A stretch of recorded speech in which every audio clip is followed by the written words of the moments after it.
السلام علیکم ورحمۃ اللہ وبرکاتہ۔ والدین اللہ تعالیٰ کی نعمت ہیں۔ اللہ تعالیٰ کی طرف سے وہ احسان ہیں جس کی وجہ سے ہم دنیا میں آئے۔ رسول اللہ صلی اللہ علیہ وسلم فرماتے ہیں، کوئی شخص اپنے باپ کا حق ادا نہیں کر سکتا۔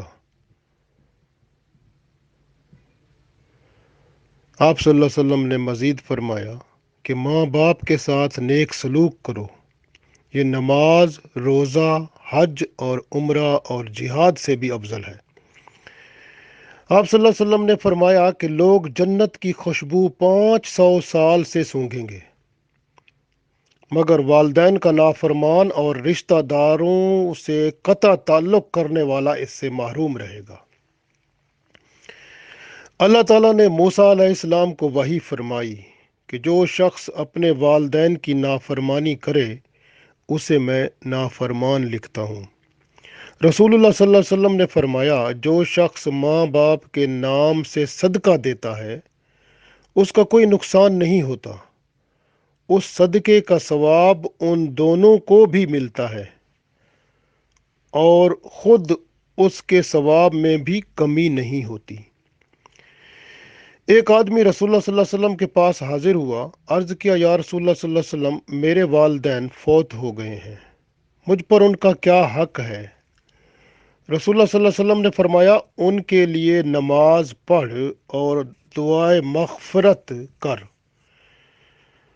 ان کا عہد اور وصیت پوری کر، ان کے دوستوں کی عزت کر، ان کے عزیزوں کے ساتھ نیک سلوک کر، اور فرمایا کہ ماں کا حق باپ کے حق سے دگنا ہے۔ اللہ تعالیٰ نے ارشاد فرمایا، وَقَضَىٰ رَبُّكَ أَلَّا تَعْبُدُوا إِلَّا إِيَّاهُ وَبِالْوَالِدَيْنِ إِحْسَانًا، اور تیرے رب نے فیصلہ کر دیا ہے کہ صرف اسی کی عبادت کرو اور والدین کے ساتھ احسان اور نیک سلوک کرو۔ والدین کی اجازت کے بغیر سفر بھی نہ کرو۔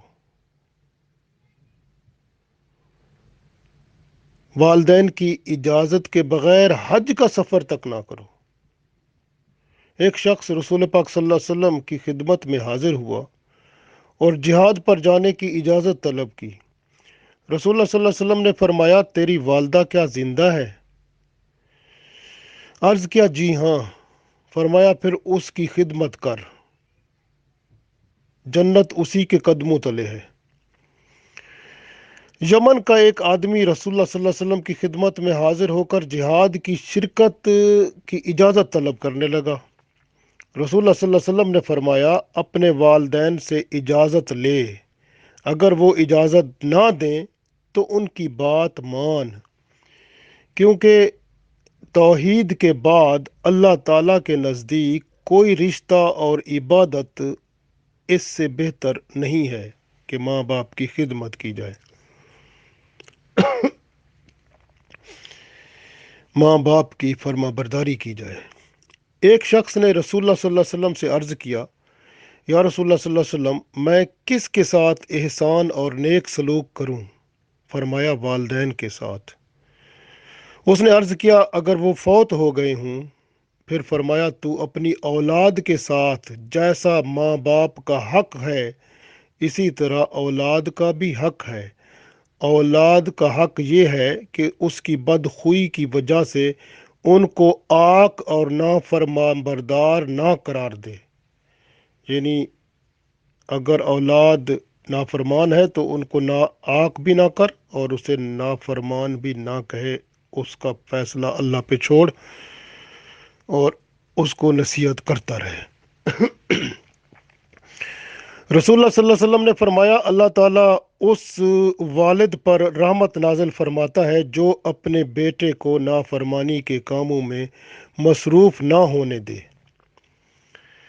حضرت انس رضی اللہ تعالیٰ عنہ فرماتے ہیں کہ رسول اللہ صلی اللہ علیہ وسلم نے ارشاد فرمایا، لڑکا جب 7 دن کا ہو جائے تو اس کا عقیقہ کرو، نام رکھو اور اسے پاک کرو، یعنی جب 6 سال کا ہو جائے تو ادب و احترام سکھاؤ، اور جب 9 سال کا ہو جائے تو اس کا بستر الگ کر دو، اور جب 13 سال کا ہو جائے تو مار کر نماز پڑھاؤ، اور جب 16 سال کا ہو جائے تو اس کا نکاح کر دو، اور اس کا ہاتھ پکڑ کر کہو کہ میں نے تجھے ادب و احترام سکھایا، تیری تربیت کر دی اور تیرا نکاح کر دیا۔ اب اللہ کی پناہ مانگتا ہوں دنیا میں تیرے فتنوں سے اور آخرت میں تیرے عذاب سے۔ اولاد کے حقوق میں یہ بھی ہے کہ انہیں دینے، دلانے، پیار کرنے اور تمام اچھے کاموں میں مساوات کی جائے۔ چھوٹے بچوں کو پیار کرنا، بوسہ دینا بھی سنت رسول صلی اللہ علیہ وسلم ہے۔ رسول اللہ صلی اللہ علیہ وسلم حضرت امام حسن رضی اللہ تعالیٰ عنہ کو بوسہ دیتے تھے۔ اس کی حدیث میں بات ملتی ہے، حدیث رسول صلی اللہ علیہ وسلم میں یہ ملتا ہے کہ ایک صحابی رضی اللہ تعالیٰ عنہ نے عرض کیا کہ میرے 10 لڑکے ہیں، میں نے کبھی کسی کو بوسہ نہیں دیا۔ آپ صلی اللہ علیہ وسلم نے سن کر فرمایا، جو رحم نہیں کرتا اللہ اس پر رحمت نازل نہیں فرماتا۔ ایک دن حضرت حسن رضی اللہ تعالیٰ عنہ گر پڑے۔ آپ صلی اللہ علیہ وسلم ممبر پر تشریف فرما تھے۔ آپ صلی اللہ علیہ وسلم فوراً ممبر سے تشریف لے کر آئے اور اسے اٹھا لیا اور یہ آیت پڑھی، انما اموالکم و اولادکم فتنہ، بے شک تمہارے مال اور تمہاری اولاد فتنہ ہے، یعنی آزمائش ہے۔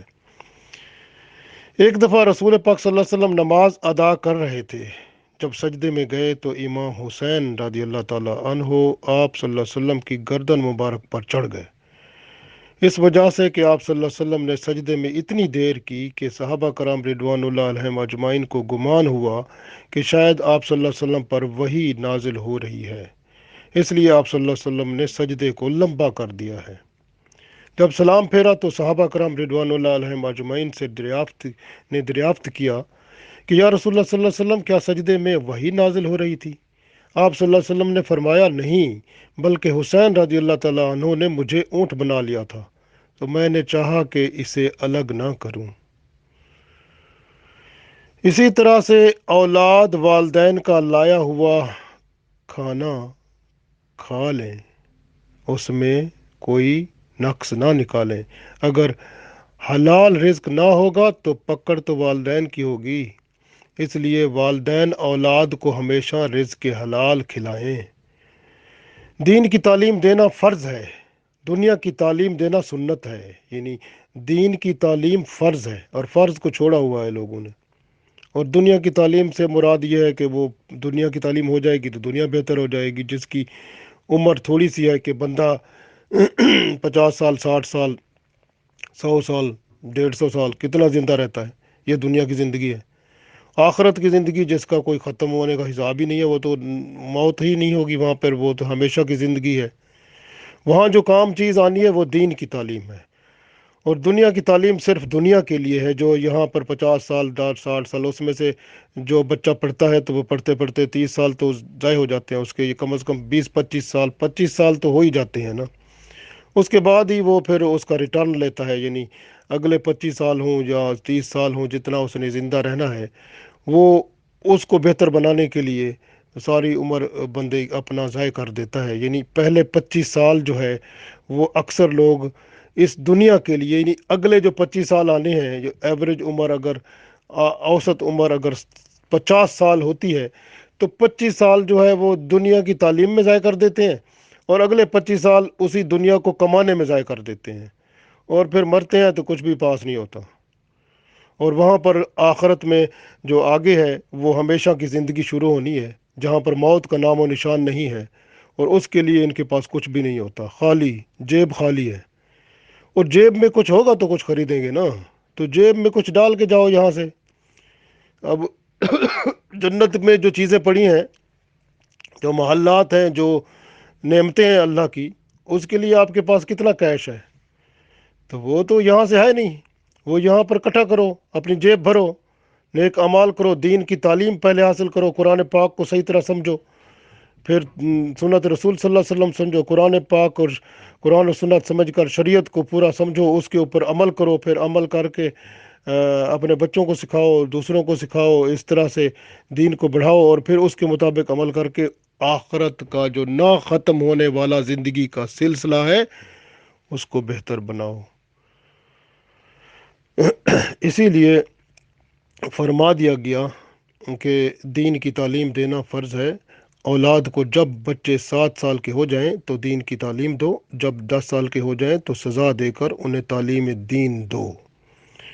بڑے بھائی کا حق والدین کی طرح ہوتا ہے۔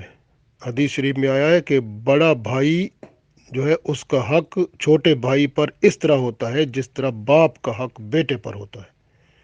لہذا بڑے بھائیوں کی قدر بھی کریں، اور بڑے بھائیوں کا کام یہ ہے کہ وہ چھوٹے بھائیوں کو دین کی طرف لائیں، خود ایک مثال بنے، تاکہ وہ جو ہے دوسروں کے لیے بھی وہ، یعنی دوسرے بچے جو چھوٹے ہیں ان کے لیے اچھی مثال بنے، ان کا کردار، اخلاق تاکہ بہتر ہوگا تو پھر چھوٹے بچے اس کو فالو کریں گے، اس کی پیروی کریں گے۔ یہ بہت اہم ہے۔ بائبل میں یہ ہے کہ تم میں سے ہر ایک اپنی ماں اور باپ سے ڈرتا رہے۔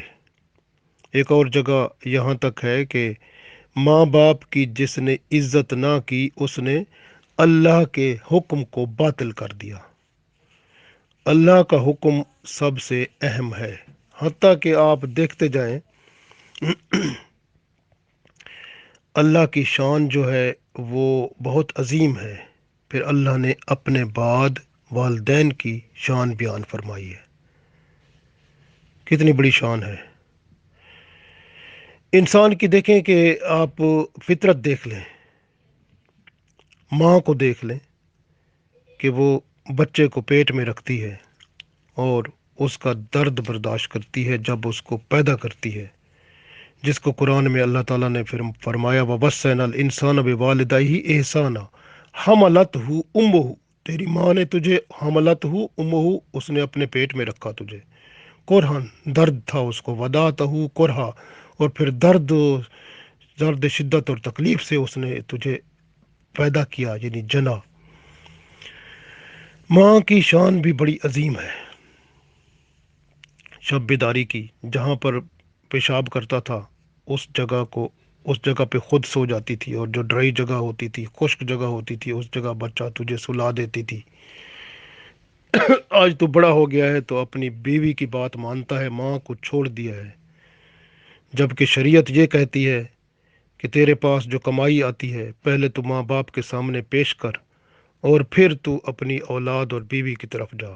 لیکن بیوی کیا کرتی ہے؟ پہلے جیبیں خالی کر دیتی ہے، ماں باپ کی طرف بندہ جاتا ہے تو جیب خالی ہوتی ہے، تو وہاں کیا بنے گا؟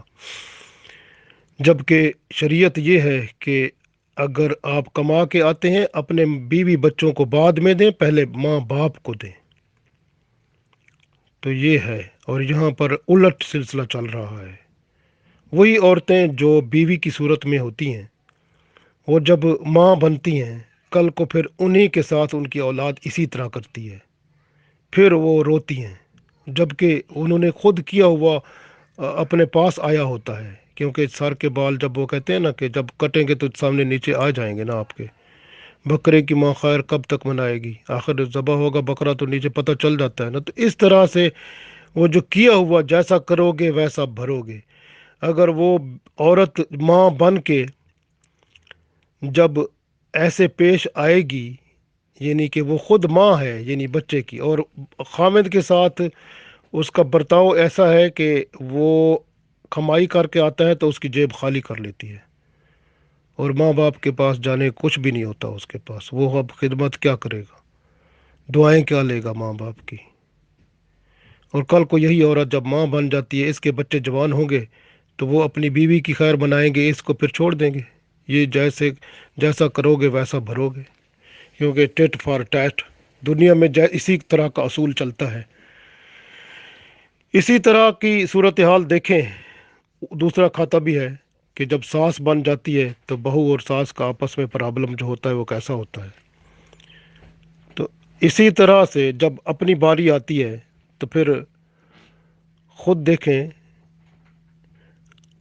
اصل بات پتہ ہے کیا ہے کہ ہم اگر اپنی ذمہ داریوں کو دیکھیں، اپنے حقوق اور فرائض کو دیکھیں، اور پھر اسے آسن طریقے سے ادا کریں تو معاشرے میں کوئی پرابلم نہیں ہوتا، ہر ایک کے حقوق ادا ہوتے ہیں اور خوشی سے گھر چلتا ہے، تمام رشتے خوش رہتے ہیں اور نفرت کسی میں پیدا نہیں ہوتی، محبت ہی محبت پروان چڑھتی ہے۔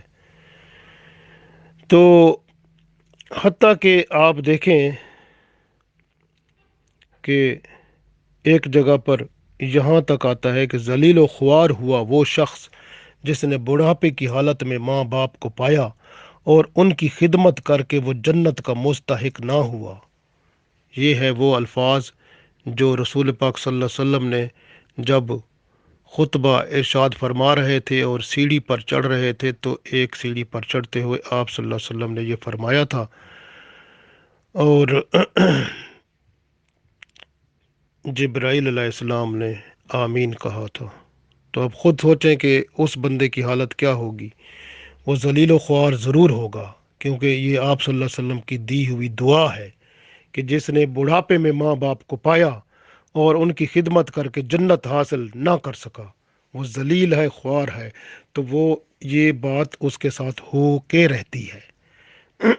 تو لہٰذا جن کے ماں باپ بڑھاپے میں ہیں ان کی مدد کریں پوری، چاہے بیوی ناراض ہوتی ہے، بچے ناراض ہوتے ہونے دیں، ماں باپ کی خدمت کرنا ضروری ہے۔ اور یہ بھی دیکھیں کہ توازن سے کوشش کریں اپنی، کہ بہتر لوگ جو ہوتے ہیں وہ یہی کرتے ہیں کہ توازن قائم کرتے ہیں، ماں باپ کو بھی خوش رکھتے ہیں اور بیوی بچوں کو بھی خوش رکھتے ہیں۔ طریقہ کار ایسا اپنایا جائے کہ دونوں خوش رہیں، تاکہ قیامت کا دن جو بڑا سخت ہے اس میں بھلائی ہو، اس میں بندے کے ساتھ ایسا نہ ہو کہ اللہ تعالیٰ کی ناراضگی ہو جائے۔ ماں باپ کو تکلیف اور رنج نہ پہنچائیں، ان کی خدمت کرتے رہیں، ورنہ ذلت اور رسوائی بندے کے ساتھ ہو جائے گی۔ یہ بہت اہم بات ہے۔ تو آج کل یہ حالت ہے کہ ماں باپ کو بندہ چھوڑ دیتا ہے اور بیوی کے لیے، جبکہ بیوی کا رشتہ زبان سے ہے۔ اگر زبان سے کہہ دے کہ طلاق ہو گئی تجھے تو طلاق ہو جاتی ہے، ختم ہو گیا کام، رشتہ ختم۔ اور ماں باپ کا رشتہ زبان سے کہے کہ میں رشتہ ختم کرتا ہوں، تو ختم کہاں ہوتا ہے؟ وہ تو خون کا رشتہ ہے، تو وہ تو بیج ہے بندہ، ماں باپ کا بیج ہے، ماں نے اس کو پروان چڑھایا۔ تو یہ جو ہے، اس وجہ سے بندہ ذرا دیکھے تو صحیح کہ میں کس رشتے کی کس حد تک قدر کر رہا ہوں۔ اس لیے بہت اہم ہے کہ رشتوں کی قدر کرنا سیکھیں۔ اگر جو رشتوں کی قدر کر لیتا ہے، اللہ تعالیٰ اس کی بھی قدر اس دنیا میں پیدا کرا دیتا ہے۔ اس لیے اور چھوٹے بچوں پر رحم کریں، چھوٹے بچوں کا حق پہچانیں۔ اولاد جو ہے اس کو زندگی کا حق ہے۔ اگر عورت ہے، اس کے پیٹ میں بچہ پیدا ہو گیا ہے تو اس کو ضائع نہ کرے، ورنہ قتل کا اس کے خلاف مقدمہ قیامت کے دن قائم ہو جائے گا۔ اسی طرح وراثت کا تعلق ہے، اگر کسی کے بچے جو ہے زندہ ہوں، ماں باپ فوت ہو جائیں تو رشتہ دار اس کی وراثت کا حق بچے جب بڑے ہوں ان کو دے دیں، تاکہ یتیموں پر شفقت کریں اور ان کا حق نہ ماریں۔ اسی طرح جو ہے آپ دیکھیں کہ چھوٹا بچہ بڑا ہوتا ہے تو اس کو اسلام سکھائیں، دین سکھائیں، نام اچھا رکھیں، اس کا جو ہے عقیقہ کریں، اس کی تربیت اچھی کریں، پرورش اچھی کریں، پھر شفقت و رحمت کے ساتھ پیش آئیں، اور بچے زیادہ ہوں تو عدل و انصاف کریں سب میں، اور یتیموں کا خیال رکھیں۔ اور اگر راستے میں چاہ رہے ہیں کسی جگہ کوئی بچہ، جیسے راستے میں کوئی چھوڑ جاتے ہیں، کہیں ملتا ہے تو اس کی جو کہ اگر کوئی ادارہ بنا ہوا ہے جو ایسے بچوں کی خدمت کرتے ہیں وہاں تک پہنچائیں۔ تو اس طرح یعنی یا خود اس کی خدمت کریں، تو یہ ایک خیال کرنا ہمارا فرض ہے۔